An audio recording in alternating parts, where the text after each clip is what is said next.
Assalamualaikum warahmatullahi wabarakatuh. Selamat malam Bapak dan Ibu yang bakal memperhatikan presentasi ini. Perkenalkan, nama saya Muhammad Fajri Sidik, dan eh, kelompok saya yaitu Damar Abdalsyad dan juga Muhammad Arif Kurniawan. Pada kesempatan kali ini kita ingin menjelaskan mengenai desain sistem pendingin pada lab komputer berkapasitas 25 orang sebagai hasil dari presentasi ujian komprehensif. Ini adalah outline dari presentasi kali ini, yaitu ada pembagi dimensi ruangan, jenis beban pendingin, dan juga desain sistem pendingin. Yang pertama mengenai desain ruang lab komputer. Di sini kami memilih lab komputer dengan volume ruang dengan panjang 10, lebar 10, dan tinggi 3 meter. Untuk volume sendiri berarti di sini kita dapatkan bahwa 300 meter kubik, dan juga untuk desain sistem pintu sebagai jalur ventilasi kita, yaitu dengan lebar 1,2 meter, tinggi 2 meter, dan juga tebal pintu dengan 24 cm. Jenis pintu ini adalah pintu ganda bermaterial kaca dengan lapis film. Lab ini secara khusus kami desain sebagai closed system dengan pertimbangan lab ini berada pada lantai 2 dengan hanya satu sisi yang berhadapan dengan udara luar, sehingga minimalisir kontak dengan environment luar. Dan juga beban yang kami pertimbangkan di sini yaitu sesuai pada standar ASHRAE, yaitu terdapat 4 beban utama yang perlu diperhatikan, yaitu terdiri dari transmission load, equipment load, invitation air load, dan internal load. Dari transmission load itu sendiri kita membagi menjadi jenis insulasi material, ketebalan, dan juga kondisi udara lingkungan. Untuk equipment di sini kita menghitung efisiensi dari energi peralatan sehingga dapat diketahui berapa heat yang dihasilkan dari peralatan tersebut, jumlah peralatan elektronik, dan juga beban kerja peralatan. Dan juga untuk infiltration air load itu kita menghitung tingkat infiltrasi ventilasi di ruangan dan ventilasi, dan juga kondisi udara lingkungan. Dan juga mengenai internal load itu seperti yang tertulis di sini, yaitu lebih ke sebagai penghuni ruangan tersebut.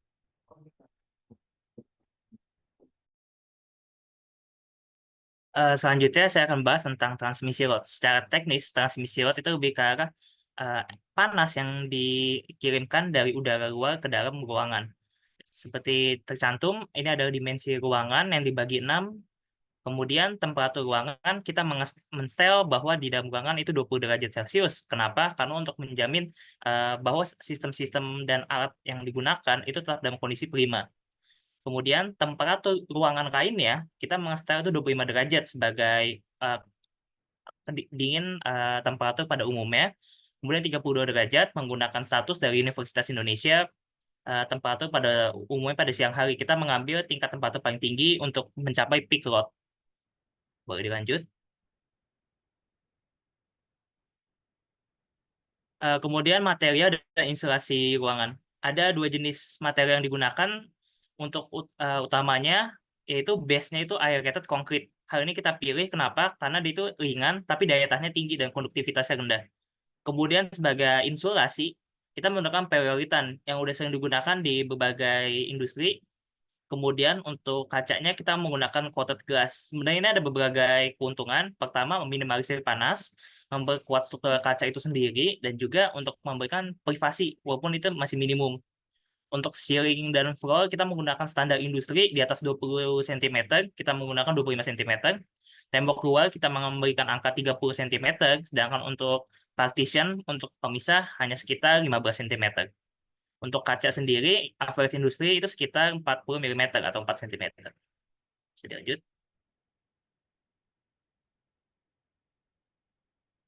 Kemudian dengan kondisi ruangan yang sudah ditentukan, kita bisa mendapatkan ada value-value yang kemudian kita masukkan dengan persamaan didapatkan dari heat transfer untuk mendapatkan nilai heat transfer coefficient dan Q atau transmission load-nya.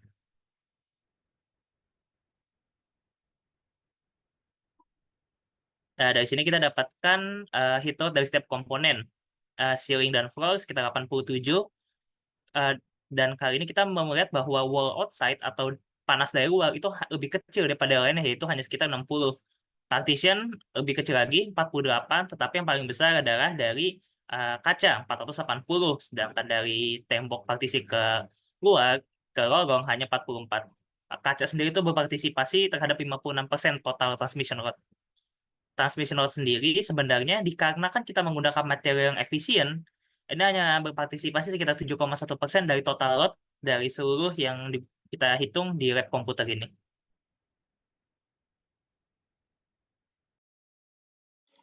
Oke, selanjutnya itu equipment load. Equipment load adalah istilah yang mengacu pada beban listrik atau panas yang dihasilkan oleh suatu peralatan yang ada di suatu ruangan. Nah, di sini kita menghitung dulu equipment load dari sebuah lampu. Di sini menurut Standar Nasional Indonesia 6575 tahun 2001 pada tabel 4.1.2 terkait tingkat pencahayaan minimum didapatkan bahwa untuk ruangan lab komputer itu sendiri membutuhkan minimal pencahayaan sebesar 350 lux. Nah, next. Lalu kita menggunakan lampu dengan jenis LED sebesar 50 watt untuk ruangan dengan ukuran luas 10 kali 10 meter. Didapatkan bahwa setiap unit lampu mendapatkan 45 lux. Hal ini menyebabkan dibutuhkan sekitar 8 lampu untuk menghasilkan cahaya sebesar 360 lux yang dapat memenuhi kebutuhan minimum yaitu sebesar 350 lux. Nah, lampu LED ini memiliki heat loss yang besar sekitar 90% sehingga setiap unit lampu LED menghasilkan heat sebesar 45 watt. Next.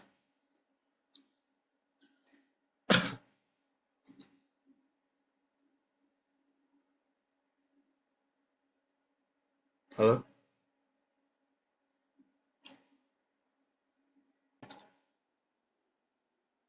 Oke, selanjutnya itu komponen utama pada sebuah lab komputer yaitu komputer itu sendiri. Di sini kita menggunakan sebuah komputer yang memiliki spesifikasi yang bisa dibilang lumayan high-end. Nah, setelah kami hitung, spesifikasi ini itu membutuhkan sekitar 478 watt untuk dapat bekerja. Hal ini termasuk seluruh perangkat pendukung lainnya. Lalu, personal komputer ini sendiri didukung oleh power supply dengan spesifikasi IT plus titanium yang memiliki efisiensi sebesar 90%. Hal itu bisa disimpulkan bahwa setiap unit komputer menghasilkan heat sebesar 10% dari energi yang dikeluarkannya yaitu 47,8 watt. Next. Lalu selain komputer ada yang namanya printer. Printer di sini kita menggunakan Epson L6170 dengan daya sebesar 12 watt dengan heat loss yang diperkirakan sebesar 25% sehingga setiap unit printer menghasilkan heat sebesar 3 watt. Lalu setelah printer ada yang dinamakan heat component monitor. Monitor dengan produk bernama whiteboard elektrik ini menggunakan interaktif whiteboard. Lalu dia mengonsumsi daya sebesar 280 watt dengan heat loss sebesar 25%. Sehingga setiap unit menghasilkan heat sebesar 70 watt. Berdasarkan equipment yang terkait tadi, dikarenakan beban kerja yang dilakukan oleh komputer dan monitor itu dibilang cukup besar, maka dapat disimpulkan bahwa monitor dan komputer itu masing-masing menghasilkan 53% dan 36% dari total equipment load pada ruangan lab komputer. Lalu setelah dijumlah dari komputer, monitor, printer, dan juga lampu, kita mendapatkan total equipment load itu sebesar 3.308 watt atau sekitar 27,6% dari total load pada sebuah lab komputer. Next. Kemudian kita akan membahas tentang infiltration air load. Infiltration air load itu didapetin dari mana? Itu dari perpindahan udara antara dalam ruangan dan juga luar ruangan. Sebagai contoh, kita mengambil kasus kondisi luar ruangan itu 32 derajat dengan humidity 60%. Didapat dilihat posisi dia di diagram psychometric. Bisa dilanjut. Kemudian dengan constraint kondisi dalam ruangan, yaitu tadi 20 derajat untuk dingin optimal untuk menjaga komponen-komponen komputer tetap dalam kondisi prima untuk mencegah overheated. Kemudian untuk mengingat Indonesia itu cukup panas, terutama belakangan ini di siang harinya, maka humidity kita mengambil tingkat 60%. Itu kurang lebih sama seperti udara di luar dan bisa dilihat di diagram psychometric kurang lebih lebih geser di sebelah kiri bawah. Bisa dilanjut lagi. Menggunakan perhitungan psikometrik, kita bisa mendapatkan beberapa data lain ya, sebagai contoh absolute humidity, wet bulb temperatur, dew point temperatur, vapor pressure, specific volume, dan specific enthalpy. Tapi yang kita fokuskan hanyalah specific volume dan specific enthalpy. Bisa dilanjut. Ini ada rangkuman data yang ingin kita fokuskan itu adalah outside enthalpy yang tadi sudah kita bahas dan outside air volume. Ini persamaan-persamaan yang akan digunakan pada perhitungan. Pertama kita akan mencari heat capacity, kemudian kita menghitung infiltration rate, dan yang terakhir adalah menghitung total load yang dihasilkan. Bisa dilanjut. Minimum air rate kita dapat dari mana? Kita menggunakan standar ASRAE, standar nomor 62, tabel 6.2.2.1 tentang minimum ventilation rate. Dikarenakan ruangan ini memiliki ukuran 100 meter persegi, maka dibutuhkan sekitar 25 orang. Maksimum kapasitas okupasinya. Kemudian untuk komputer lab memiliki air rate itu sekitar 5 liter per second per person. Karena liter itu DM pangkat 3, kurang lebih 0,005. Oke, bisa dilanjutin lagi.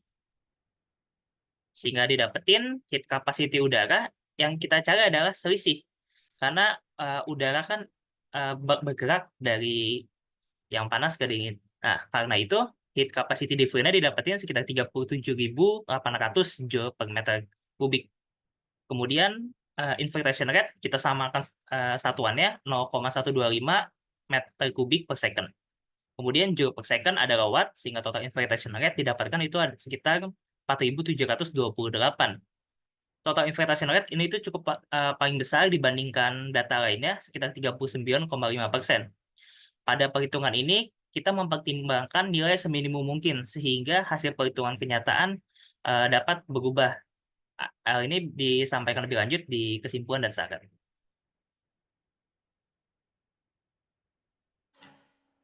Oke, selanjutnya yaitu internal load. Nah, di sini ada standar ASHRAE nomor 62, tabel 6.2.2.1, yaitu maksimal manusia di dalam ruangan yang memiliki jenis lab komputer dengan seluas 100 meter persegi sebanyak, yaitu maksimal 25 orang. Next. Oke, di sini kami menghitung output panas manusia melalui lewat standar ASHRAE nomor 55, yaitu dengan mengasumsikan manusia atau orang yang ada di lab komputer itu sedang mengetik suatu tugas, yaitu bisa dilihat di tabel jika rata-rata manusia mengeluarkan panas sebesar 65 watt per meter persegi jika sedang mengerjakan suatu tugas dengan mengetik. Kemudian kita menggunakan nilai rata-rata ukuran badan manusia dewasa, diperkirakan bahwa luas permukaan manusia memiliki nilai sebesar 1,9 meter persegi. Lalu ini persamaan yang digunakan, di mana internal heat load bisa didapatkan dari total number of occupant, yaitu 25, lalu ada average metabolic rate, yaitu sebesar 65 watt per meter persegi, lalu dikali average human surface area, yaitu sebesar 1,9 meter persegi. Next. Ya, dari persamaan tadi, kita dapat menyimpulkan bahwa total internal load yang didapatkan sebesar 3.088 watt, atau sekitar 25,8% total load pada lab komputer. Next.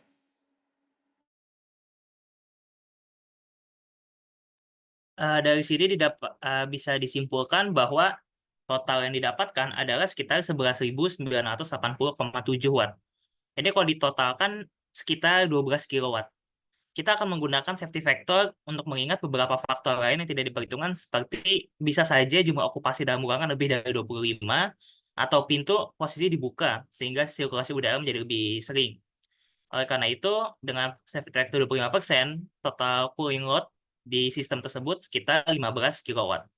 Transmisi load yang tadi sudah dibahas 7,1%, equipment load 27,6%, infiltration air load 39,5%, dan internal load 25,8%.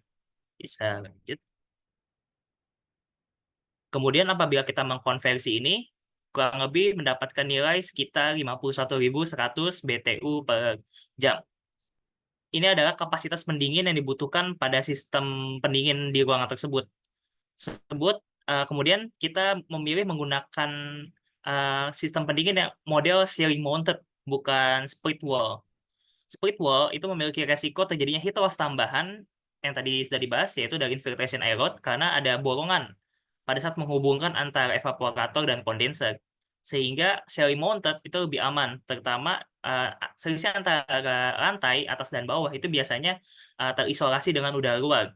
Dapatkan model Daikin VRV Indoor Ceiling Mounted kaset dengan spesifikasi slide selanjutnya.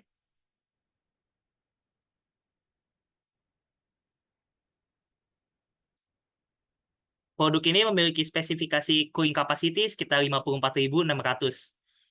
Ini tuh 6,9% lebih besar dibandingkan heat rod yang bakal sudah mempertimbangkan safety factor.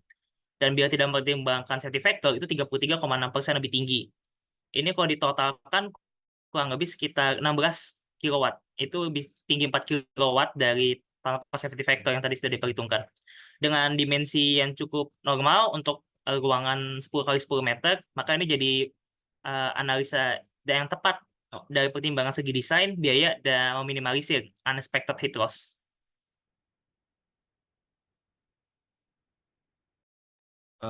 Jika diambil kesimpulan, maka beban pendingin pada ruang lab komputer berukuran 300 meter kubik ini terletak pada tengah gedung yang dapat dihitung dengan ketentuan ASHRAE standar 62.1 dan juga pada standar SNI sebagai penentuan internal loading. Beban lampu, maaf.